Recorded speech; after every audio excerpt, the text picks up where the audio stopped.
O tema a seguir, o tema proposto a seguir, ele tratará do Estado a partir do cidadão, e não jamais o cidadão a partir do Estado. E para tratar deste tema, para falar sobre este tema, nós gostaríamos de convidar para ministrar a sua palestra o CEO do Latam Consulting Group, Christian Asinelli, acho que é isso mesmo, e junto a ele nós gostaríamos de convidar também para que venha ao palco o senhor Flávio Cardoso, coordenador da Câmara de Gestão Pública do Conselho Regional de Administração do Rio Grande do Sul. Então, por gentileza, venha ao palco o senhor Flávio Cardoso e também o Christian Asinelli. Por gentileza, queiram tomar os seus lugares no palco, senhores, por favor.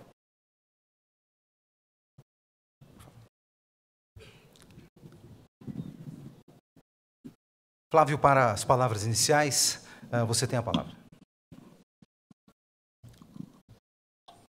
Boa tarde a todos. É um privilégio ter aqui conosco um portenho, uma pessoa tão próxima do Brasil, que vive, neste momento, principalmente, algo semelhante que nós vivemos aqui no Brasil durante muitos anos. Não tanto.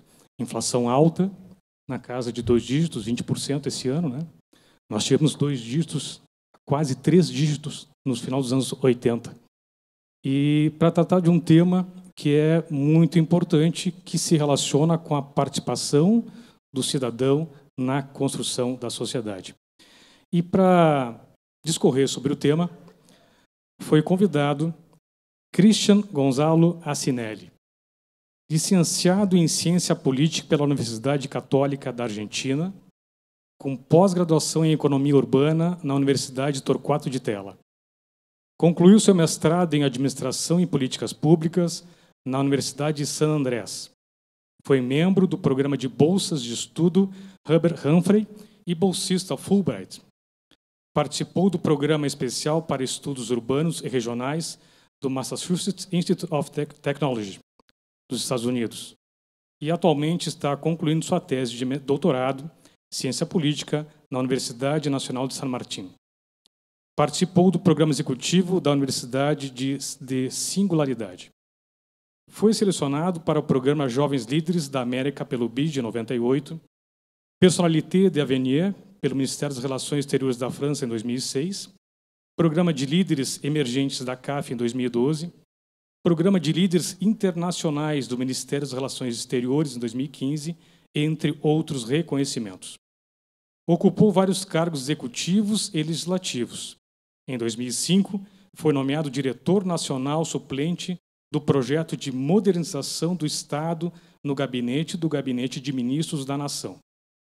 Em 2007, ele assumiu como vice da Cidade Autônoma de Buenos Aires. Em 2011, assumiu o cargo de subsecretário de Avaliação de Projetos com financiamento externo do Gabinete de Ministros da Nação, que ocupou até março de 2014. Na arena política, ele foi vice-presidente da Juventude Peronista da cidade de Buenos Aires, de 2003 a 2005, e, em seguida, ocupou os cargos de secretário de Relações Internacionais, 2005 a 2007, secretário-geral, 2007 a 2009, vice-terceiro, 2009 a 2011, e vice-presidente segundo, 2011 a 2014, do Partido Justicialista da cidade de Buenos Aires. Além disso, ele foi membro do Conselho Nacional do Congresso Nacional do Partido Justicialista de 2007 a 2014. Atuou como diretor corporativo de desenvolvimento institucional da CAF, Banco de Desenvolvimento da América Latina, de 2014 a 2017. Atualmente é CEO do Latam Consulting Group. Ele é autor do livro Buenos Aires, a cidade que temos, a cidade que queremos e a modernização do Estado argentino. Tem diversos artigos publicados. Eu, nessa semana, li 2 artigos seus, um de 2006 e um de 2008. Fiquei muito interessado e, assim como eu, creio que todos nós estamos muito interessados na sua exposição, nas suas ideias de participação do cidadão na sociedade. A palavra é a sua.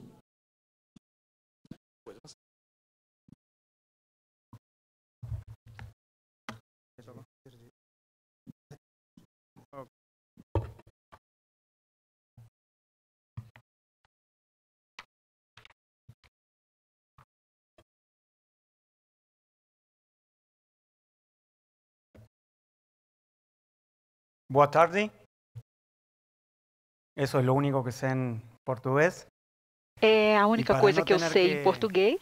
E para não ter que falar em portunhol, que vocês não vão me entender e eu não saberei dizer as coisas com fluência ou como devem ser ditas, e para não confundir tanto os tradutores, se vocês não se incomodam, eu vou continuar em espanhol e dessa maneira todos vamos entender-nos. Todos têm o seu aparelho para tradução, mas se eu chego a ir muito rápido, por favor, me avisem, porque eu tenho a tendência como argentino em falar um tanto rápido. Eu quero começar agradecendo ao presidente do Conselho Federal de Administração pelo convite a participar nesse fórum. Eu parabenizo pela organização, a Augusto, que deve estar por aí, a toda a equipe que fez possível a realização de um evento de tanta qualidade, ao moderador, o meu amigo e parceiro Cavalcante, que também trabalhamos muito juntos. E se não li o seu livro, O Gerente Equalizador, se não leram, é de leitura obrigatória para todos os que trabalham com administração pública e querem saber como lidar. Agradeço a presença de todos vocês que tomaram tempo do seu trabalho, das suas responsabilidades para, de alguma maneira, parar, pensar e repensar temas que são de vital importância para o fazer diário da administração pública. Para ajudar um pouquinho a entender um pouco mais o auditório, o público, se vocês me permitirem, eu gostaria de fazer algumas perguntas. Quem aqui trabalha com a administração pública em qualquer dos seus níveis, entre os que estão presentes? Por favor, levante a mão. Quase todos. Em nível nacional? Em nível estadual? Municipal? Há alguém do setor privado? ONGs?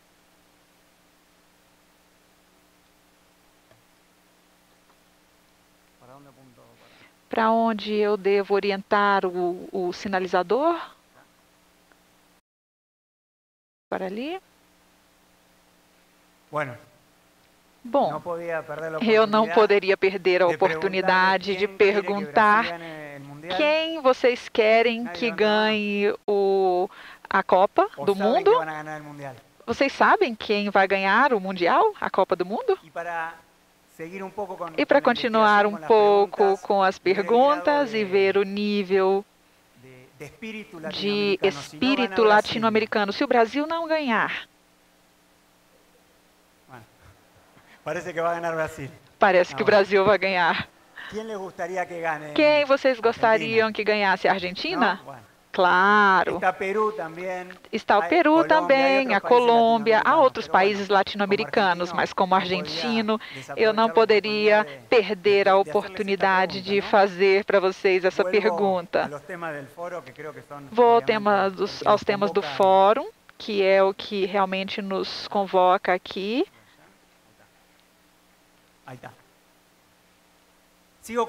Continuo com a pergunta, porque me parece que podemos aproveitar para fazer isto mais interativo. Quem acredita que o Estado, desculpem pela letra no PowerPoint, quando eu estava preparando a apresentação no fim de semana, as minhas filhas de 17 anos quiseram ajudar, e então a letra é a de 10 anos, a de 10 e a de 7 anos, então os quadradinhos são da de 7 anos e a letra da de 10. Quem criou o Estado? Comparativamente falando, dos últimos 30 anos, quem tem mais recurso? O Estado tem mais recurso do que tinha há mais de 30 anos, de forma comparada, ou o Estado mais pobre tem mais? Quem vocês acreditam que a quantidade de todos esses recursos que sabemos... Ok, este vai para frente, este para trás, ok. Quem vocês acreditam que os cidadãos com maior quantidade de recursos, com mais dinheiro, desde o Estado para fazer mais coisas, sente que tem melhores serviços públicos e melhores bens públicos? Tampouco. Mais dinheiro e os cidadãos é a nossa contradição de menos. O professor anterior respondeu várias dessas perguntas sobre o porquê. Eu anotei a confiança, o crescimento do capitalismo, o hiperindividualismo, a corrupção, alguns outros temas que certamente vocês estão pensando que faz com que essa dicotomia, essa separação que começa a acontecer entre o Estado e as pessoas e os cidadãos vá cada vez mais ampliando-se. Mas por onde vai essa ruptura? Por que se dá essa ruptura? É um problema do Estado? É um problema do regime? Como propunha muito bem o presidente ao princípio na sua introdução do evento? É um problema do governo? É um problema da administração? É um problema da política? É um problema do poder? Finalmente, a cidadania, as pessoas, a população precisa diferenciar a respeito desse assunto ou estão esperando soluções para que nós, os administradores públicos, possamos... Na primeira pergunta que eu lhes fiz, se nós, de alguma maneira, trabalhamos no âmbito da administração, nós temos que realizar. Está bem que estejam distanciados, que os cidadãos se sentam distanciados. Segundo Weber, quem tem o monopólio da força em um território determinado, sabemos que o regime, como nos orientava ao princípio, nos diz quem manda, nos diz a maneira de ter acesso ao Estado, o autoritarismo, ditaduras, democracias. Graças a Deus, hoje em dia, na América Latina, há um consenso de que a democracia é o melhor sistema para representar os interesses e a variedade dos interesses da sociedade. Mas isso não quer dizer que muita gente não comece a pensar que a performance da democracia não seja a melhor do mundo e começa a haver insatisfação também com o regime. Temos o governo, que são as pessoas que têm acesso ao Estado através de eleições, no caso da Argentina e do Brasil, que são estados federativos através de eleições, ao Poder Executivo, ao Poder Legislativo, o Poder Judiciário através de todas as questões constitucionais. E depois temos a legislação, como dizíamos claramente, somos a grande maioria dos que estamos aqui presentes e que levamos adiante a operação do Estado, ou seja, fazemos com que o Estado funcione no seu dia a dia, do que vai acontecendo, para que possamos operacionalizar e o Estado possa oferecer serviços. Mas também está a política, que é muito importante em toda essa equação. E a luta pelo poder. E o poder, sabemos que é uma relação que faz com que que B faça com que A aconteça. Então, para essa relação de poder, é preciso relações simbólicas, recursos econômicos, recursos de forças e, finalmente, nós temos os cidadãos. Esta é uma fotografia que eu encontrei de uma manifestação dos últimos meses aqui no Brasil, que a maior parte do tempo, dizíamos, está insatisfeita com o que está acontecendo na região. Isso não é um problema apenas do Brasil, isso é um problema de toda a América Latina. E por que não dizer do mundo todo, como o professor Liporberti nos dizia no caso da Itália.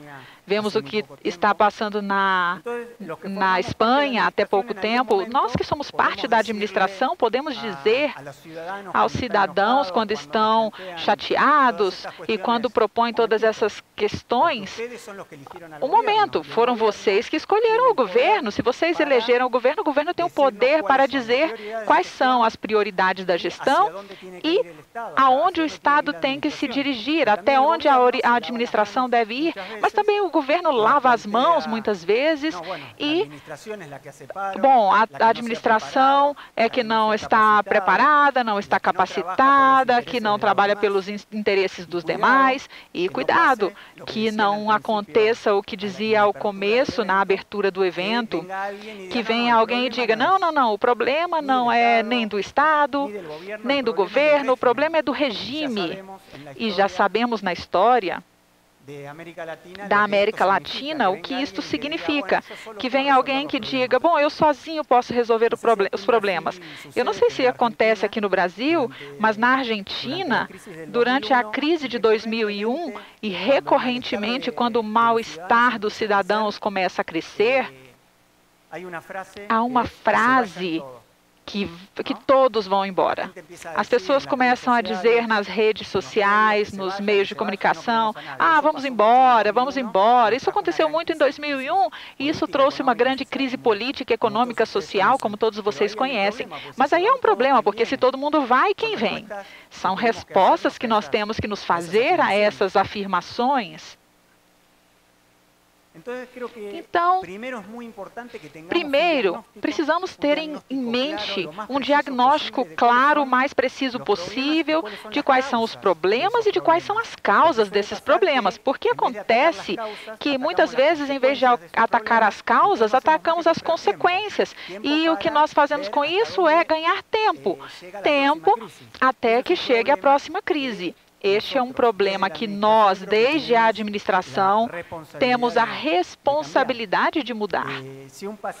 Se um paciente ou qualquer de vocês já deve ter acontecido com vocês, se dói o ouvido, ou o olho está latejando, ou tem que levar o seu filho ao médico uma noite porque está com febre. Quem não procurou na internet ou no grupo ou no Google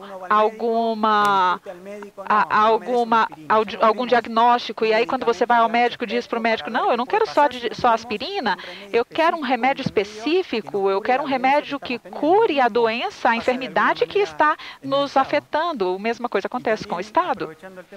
E aproveitando o tema das perguntas, eu volto. Quem aqui alguma vez já escutou ou disse, imagino que muitos de vocês também participam em mesas redondas, em seminários, quem nunca escutou que o cidadão tem que estar no centro de todas as ações? É uma frase, um jargão que escutamos muito e que assim deve ser. Mas eu acho que nós temos que nos animarmos a ir um pouco mais, porque todos sabemos que o cidadão tem que estar no centro, mas isso aqui também é um trabalho das minhas filhas. Essa pirâmide, onde podemos ver que na parte de baixo estão os cidadãos, talvez podemos acrescentar o que disse o professor Lipobert, com o tema das instituições de um lado e... Qual foi o outro que ele disse? Quem me ajuda? E os costumes, as instituições e os costumes, e na parte de cima o Estado.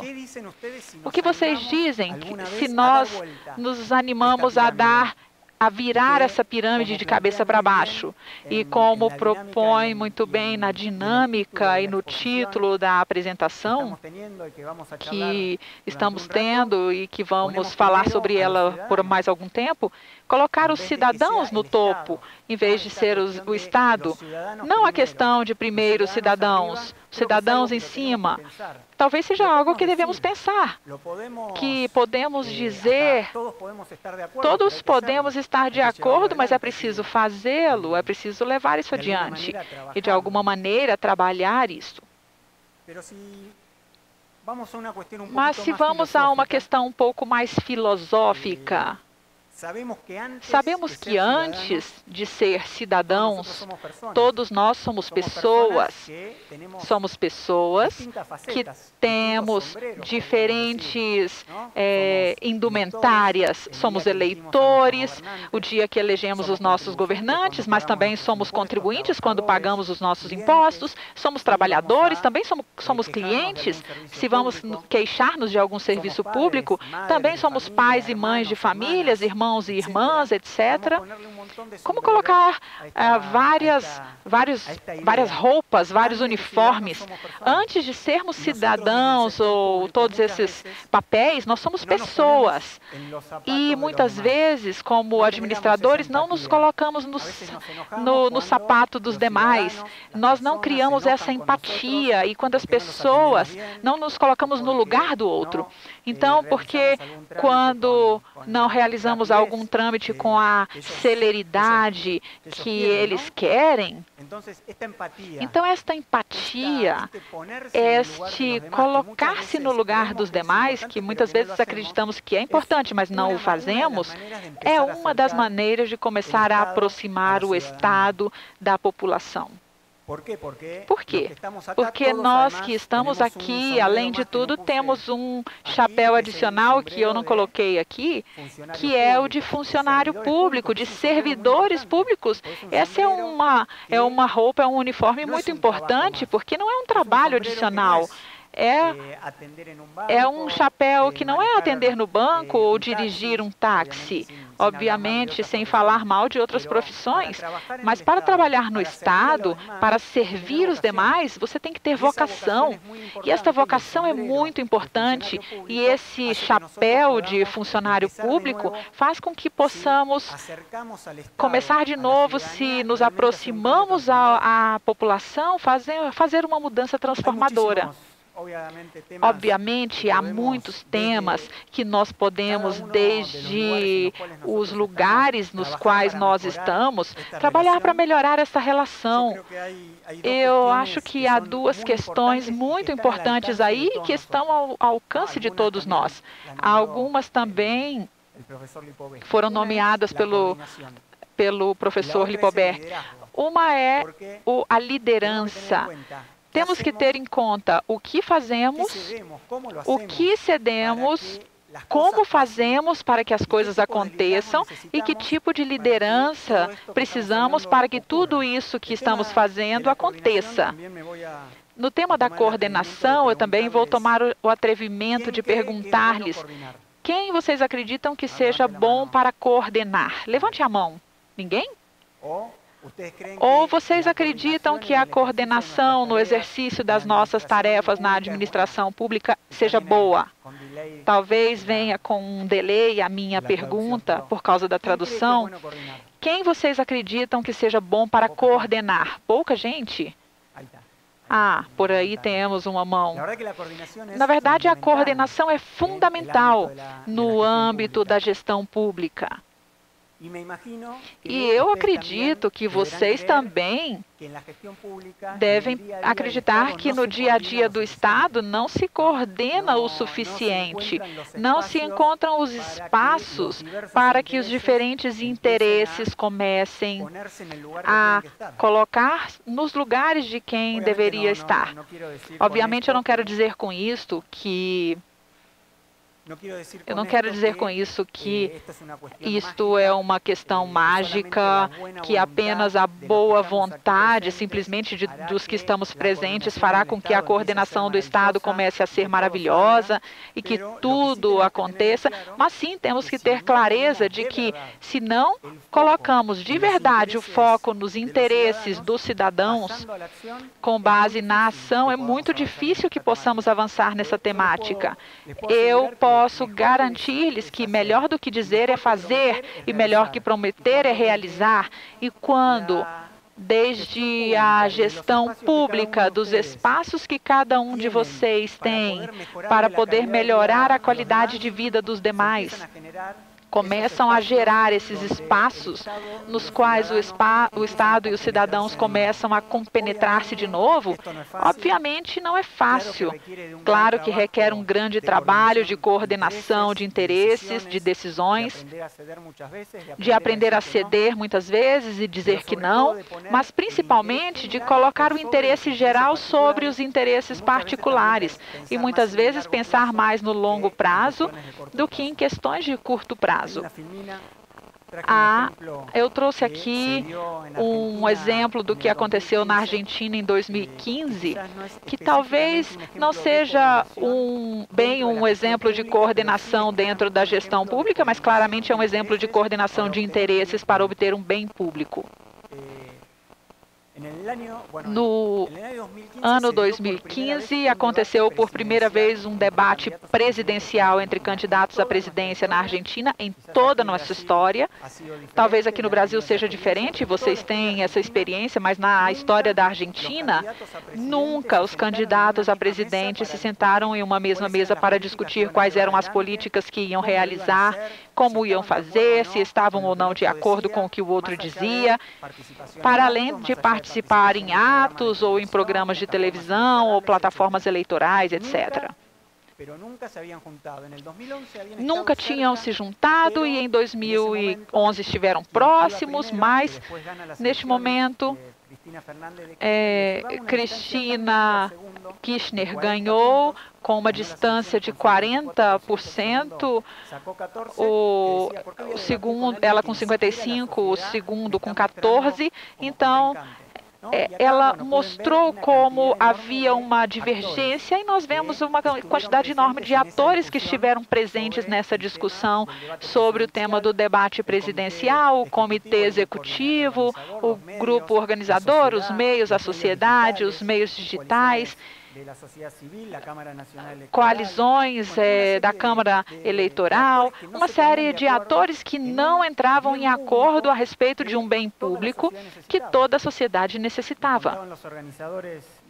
Os organizadores do evento nos contavam que os interesses cruzados dos chefes de campanha faziam com que fosse muito difícil que eles entrassem em acordo, mas foram avançando e fazendo mais difícil gerar espaços de coordenação e adequação de interesses que terminava sendo os meios de comunicação. Há um meio na Argentina que sentia que tem o direito, as credenciais para que o debate acontecesse em seu meio de comunicação, no seu espaço, mas houve coordenação com todos os outros meios de comunicação que não gostariam que fosse feito nesse canal.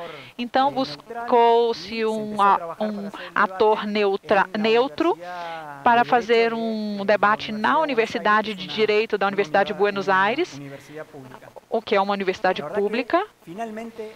E, finalmente, o debate aconteceu.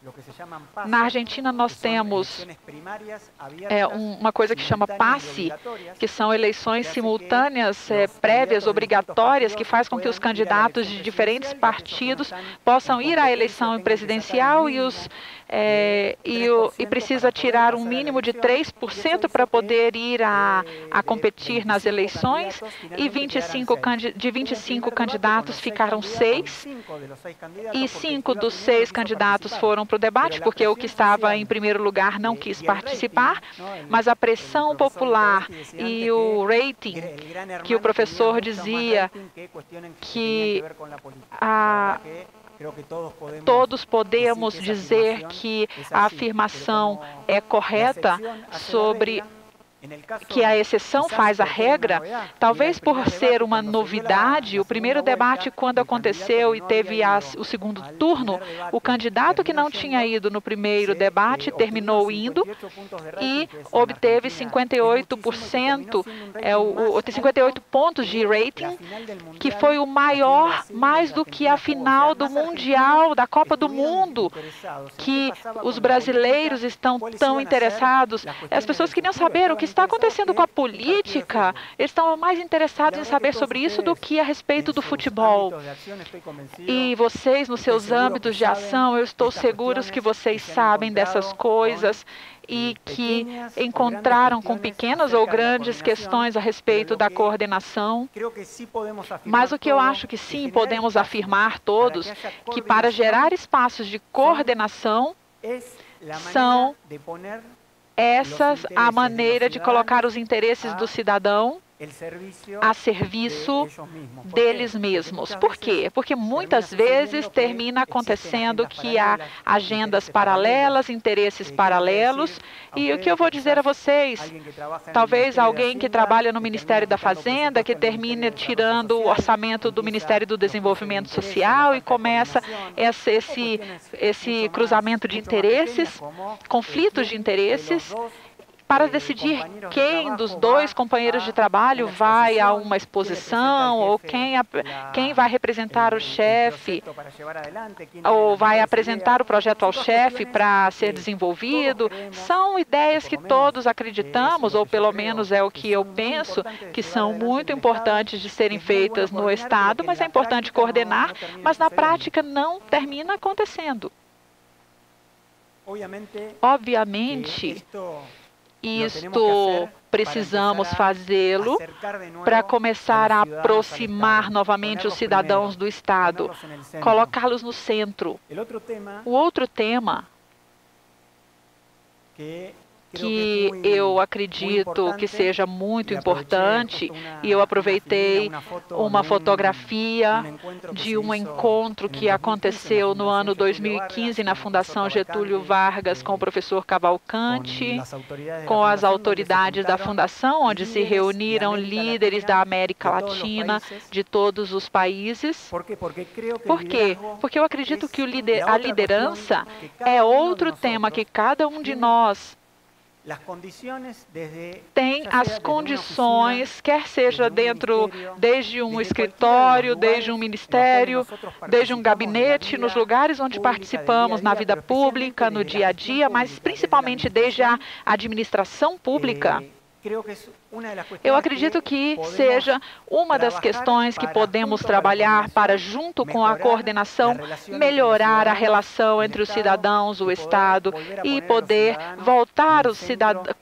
colocar os cidadãos no centro, no primeiro, do trabalho que nós fazemos no dia a dia. Claramente, a questão da liderança vem com várias discussões, há muita literatura a respeito dessa questão, sobre se uma pessoa nasce líder ou se ele se torna um líder. Claro que muitos nascem com talentos inatos para a liderança, mas hoje em dia sabemos com clareza que a liderança é uma competência que pode ser adquirida nas universidades, em cursos de capacitação, na experiência de trabalho com os demais. É uma competência que todos nós podemos utilizar para melhorar a qualidade das políticas públicas que desenvolvemos cada um desde os nossos lugares.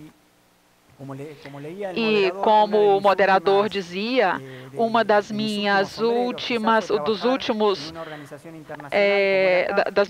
roupas ou responsabilidades que eu tive à frente da CAF, com programas de liderança ao longo de toda a América Latina, em parceria com 25 universidades que nos ajudavam a poder chegar ano a ano a 5, 6 mil pessoas que queriam capacitar-se em temas de liderança e, desde o seu trabalho no setor público, organizações sociais, gerar uma mudança.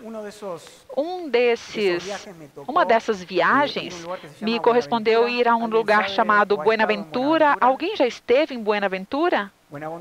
Buenaventura, para quem não sabe, é um lugar que está no Pacífico colombiano, é um dos portos mais importantes da região do Pacífico. 40% do que entra e sai da Colômbia entra por este porto. É uma cidade com 500 mil habitantes, mas é uma cidade com um rico porto que emprega 5% da população que vive em Buenaventura.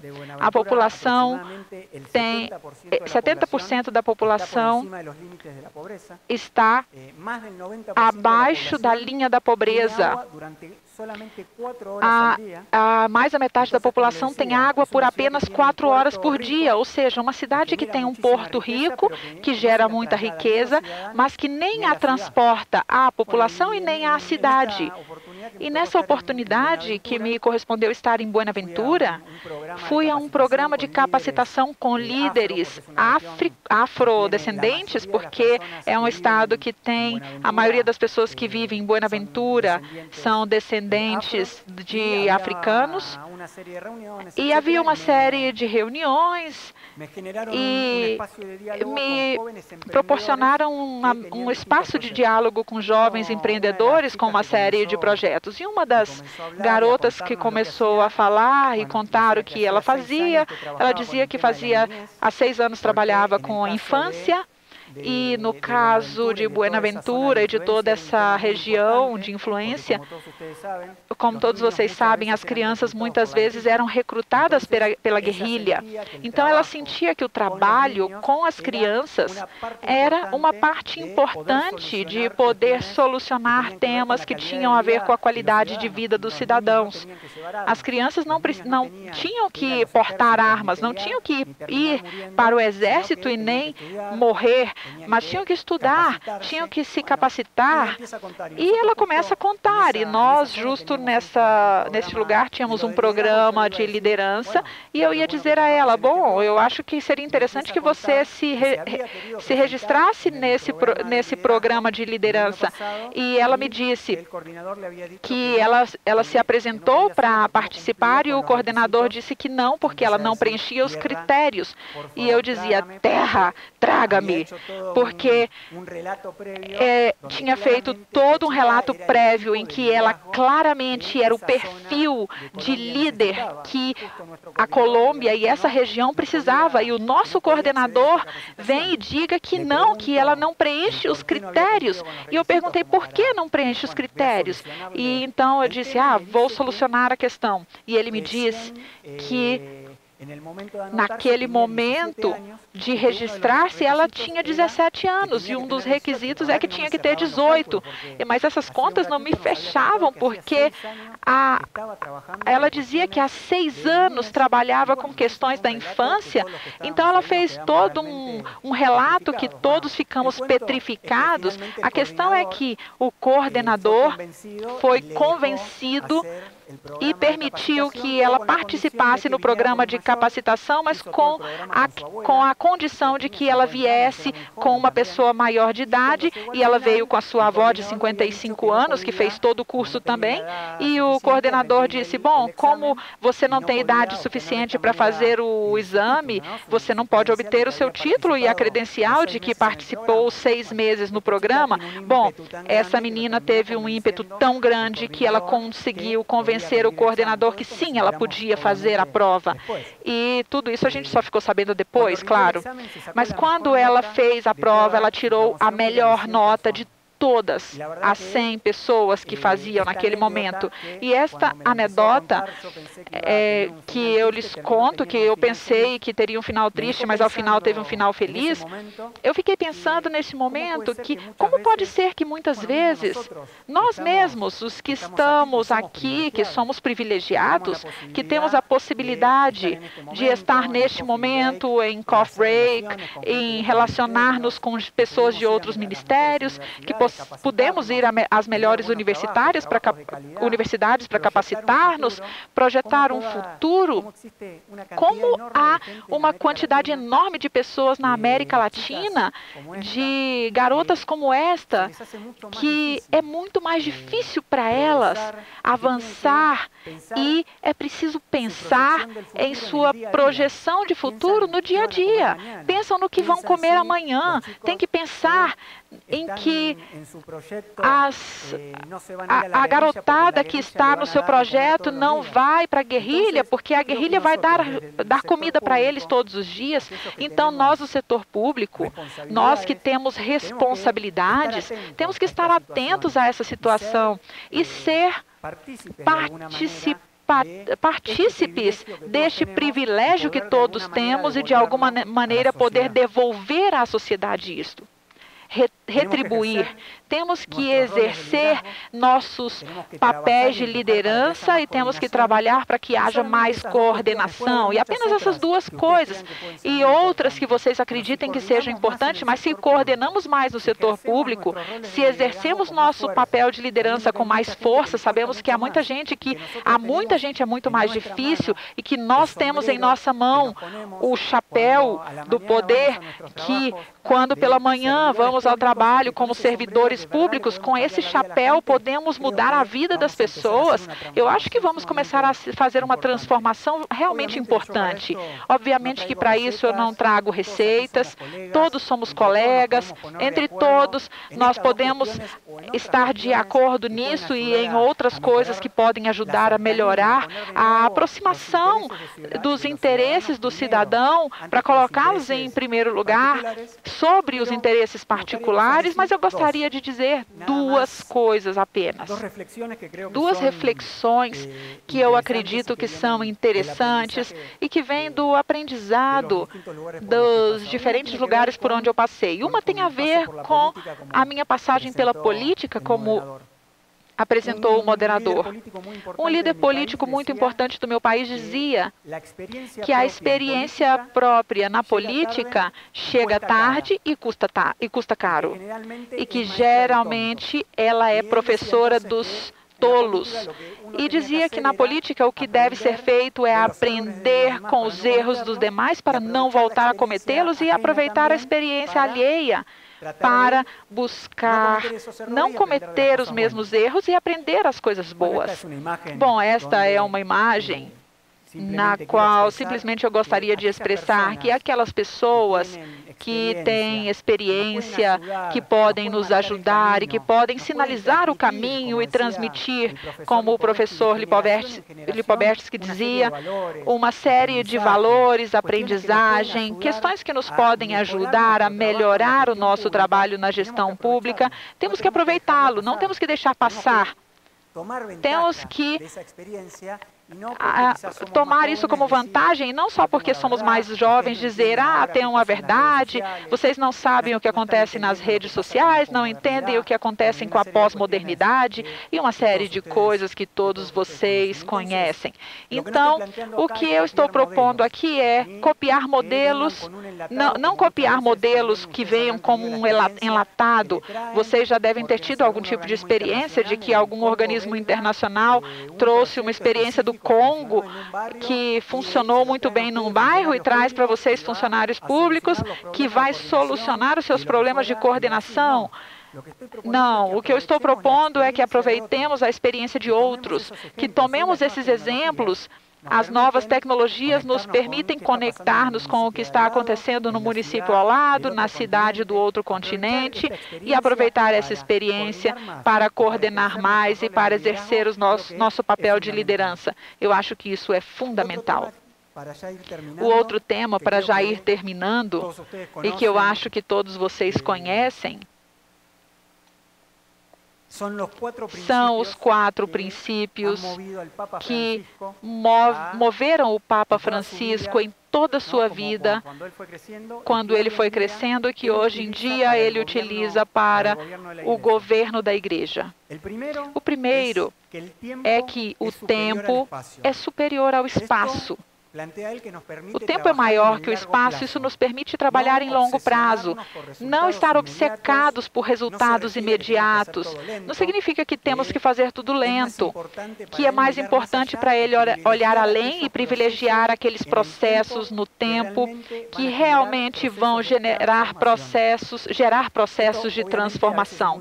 Obviamente, isso às vezes é muito difícil, porque é preciso na política de resultados imediatos, porque em 2 anos vai haver eleições, então é compreensível, mas nós, desde a gestão pública, que temos a possibilidade de estender-nos no tempo, o uso desse conceito, eu acho que é muito importante. O segundo princípio que ele embandeira é que a unidade prevalece sobre o conflito. Nós estamos acostumados de que há conflitos na nossa família, no setor público, em toda parte, e ele diz, não temos que assustar-nos com o conflito.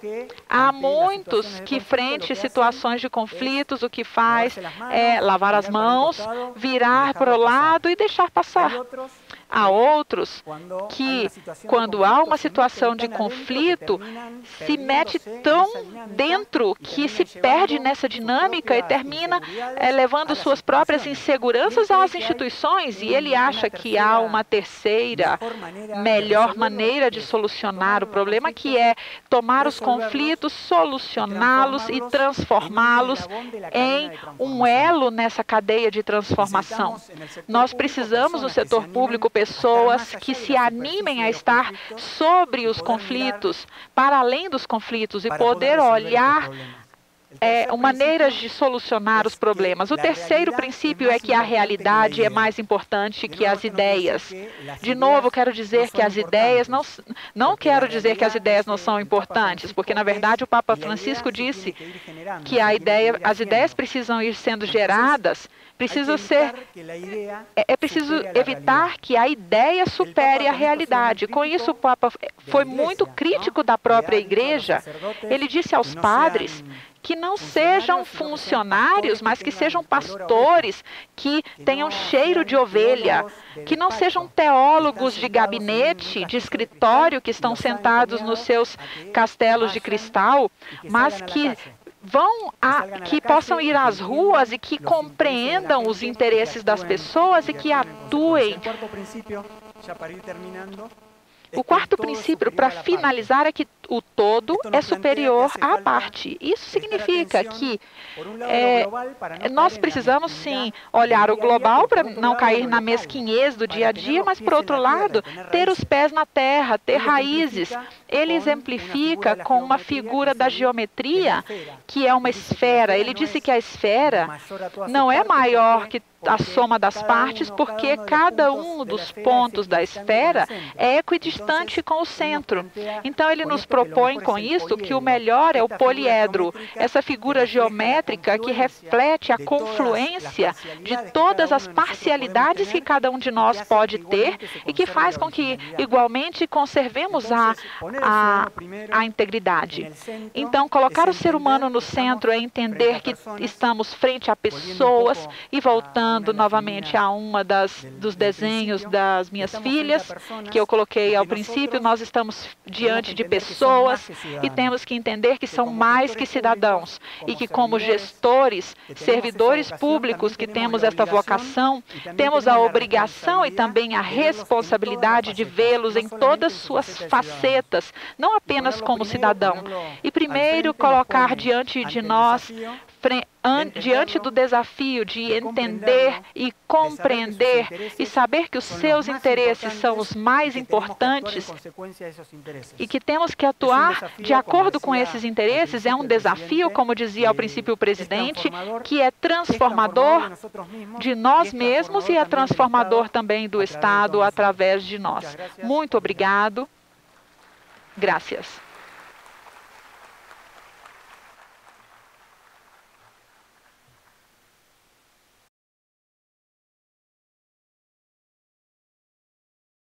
Eu recebi a informação. Nós temos um aplicativo para Android e iOS disponível na loja da Google, né, e na Apple Store. E por meio desse aplicativo é possível fazer as perguntas. Nós vamos fazer uma exceção nesse painel e faremos as perguntas ao vivo. Mas eu vou me permitir, como estou aqui, fazer a primeira pergunta. Depois eu passo a palavra para os senhores e para as senhoras. O presidente Wagner, no início, disse com propriedade de que o Estado, não com essas palavras, o Estado, durante muitos anos, olhou para o seu próprio umbigo. E algumas corporações se apropriaram do Estado e deixaram de ver o cidadão como o foco de atenção do Estado. Com esse objetivo, o cidadão como foco de atenção do Estado, o senhor disse que a coordenação, e perguntou para as pessoas, né, diz que a coordenação é muito importante para a gestão pública, e não só para a gestão pública, mas como para produzir bem público. E esse bem público, obviamente, para o cidadão. Manuel Castells, um espanhol, em A Sociedade em Rede, ele disse que as culturas são formadas por processos de comunicação. E a comunicação é um grande insumo da coordenação. O americano Ronald Dworkin e o alemão Robert Alex separaram princípios de regras e disseram que regras, e o senhor escreveu no seu artigo isso aí, de 2006, são para serem algo que é permitido, obrigado ou proibido de fazer. E quando o senhor escreveu isso aí, o senhor disse que as instituições nada mais são do que regras que são compartilhadas por uma sociedade. E, obviamente, que regras que devem ser permitidas, proibidas ou obrigadas. A minha pergunta é, como, tendo esse foco, cidadão, coordenação, comunicação, como criar uma cultura na sociedade que obedeça às regras que ela aceita? Bueno, la verdad que Bom, a pergunta é extremamente complicada, filosófica. Você disse muito bem a respeito das regras. As regras, no fundo, são as instituições. Podemos ter regras formais ou regras informais. Regras formais que nos ajudam a começar a mudar a cultura, que nos engloba, que nos ajuda a projetar aonde queremos ir. E regras informais que muitas vezes não estão na Constituição, não estão nos estatutos, não estão em nenhum lugar, mas terminam sendo as regras que posteriormente terminam sendo formais. Este processo de transformação é um processo que se dá no marco das diferentes culturas, no marco dos diferentes espaços. Não é a mesma coisa que regras informais na Argentina, que depois se convertem em formais, que as do Brasil, no contexto da cultura, é completamente diferente. Mas esse processo de transformação das regras, eu acredito que tem a ver, cada um de nós tem que internalizar que o trabalho que nós realizamos no dia a dia, muitas vezes as regras estão distanciadas e nós não queremos cumpri-las, mas quando não cumprimos as regras, estamos estragando as instituições. E nós, como gestores públicos, temos a responsabilidade e a obrigação de acompanhar esse processo de transformação para fazer com que as regras sejam cumpridas. Um dos exemplos é que se vem alguém ao nosso escritório e vem propor um problema e que nós não cumprimos com as regras que eles mesmos vieram propor-nos, depois acontece o que hoje em dia acontece na sociedade. Gera-se essa distância enorme entre o governo, a administração, o regime, os administradores públicos e os cidadãos que não querem começar a vincular-se. Acontece o que o professor Lipovetsky dizia: não lhes interessa, preferem optar pelos meios eletrônicos e não quem vai levar adiante os destinos do país, um presidente, um chefe de governo, um prefeito. Então, a pergunta que você fazia e a proposição é de uma profundidade que, obviamente, nós não podemos esgotar aqui, mas sim, eu digo que nós, desde nossos lugares, podemos trabalhar para que as regras possam ser cumpridas e nós possamos dar um exemplo desde os lugares onde nós estamos trabalhando. Alguém tem uma pergunta, por favor?